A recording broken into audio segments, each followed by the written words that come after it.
Əl-Qiyamə surəsi 40 ayədir. Rəhman və Rəhim olan Allahın adı ilə. And içirəm qiyamət gününə, and içirəm özünü qınayan nəfsə. Siz öləndən sonra mütləq diriləcəksiniz. Məyər insan ilə güman edir ki, onun sümüklərini bir yerə yığa bilməyəcəyik?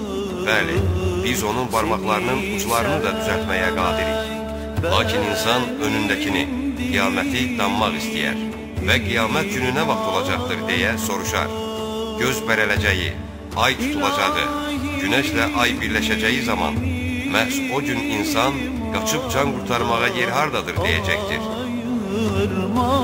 Xeyr, o gün heç bir sığınacaq olmayacaqdır. O gün duracaq yer ancaq Rəbbinin hüzurudur.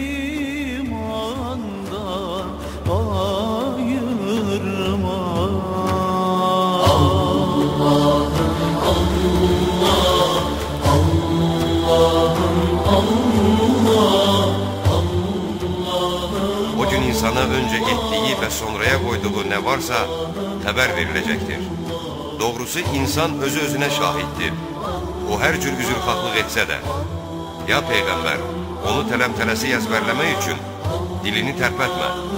Çünki onu sənin qəlbində cəm etmək, oxutmaq bizə aiddir. Biz onu oxutduğumuz zaman oxunmasını diqqətlə dinlə. Sonra onu sənə bəyan etmək də bizə aiddir. Xeyr, xeyr, siz tez keçib gedəni, fani dünyanı sevirsiniz. Ahirəti isə tərk edirsiniz. O gün neçə-neçə üzlər sevinib güləcək. Öz Rəbbinə baxacaqdır. O gün neçə-neçə üzlər tutulub qaralacaq. Sahiblərinin bel sümüklərinin dəhşətli bir əzabla qırılacağını anlayacaqdır. Xeyr, can boğaza, körpücük sümüklərinə gəlib yetişəcəyi, onu bu bəladan kim xilas edə bilər deyiləcəyi, can üstü olan kimsə ayrılıq dəminin gəlib çatdığını anlayacağı və qıçı-qıçına dolaşacağı zaman aparılacağı yer Rəbbinin hüzuru olacaqdır. Beləliklə o nə Quranı təsdiq etdi, nə də namaz qıldı. Amma yalan saydı, yüz döndərdi. Sonra da özünü darta-darta ailəsinin yanına getdi. Vay sənin halına, vay! Yenə də vay sənin halına, vay! Məyər insan ilə güman edir ki, o başlı başına buraxılacaq?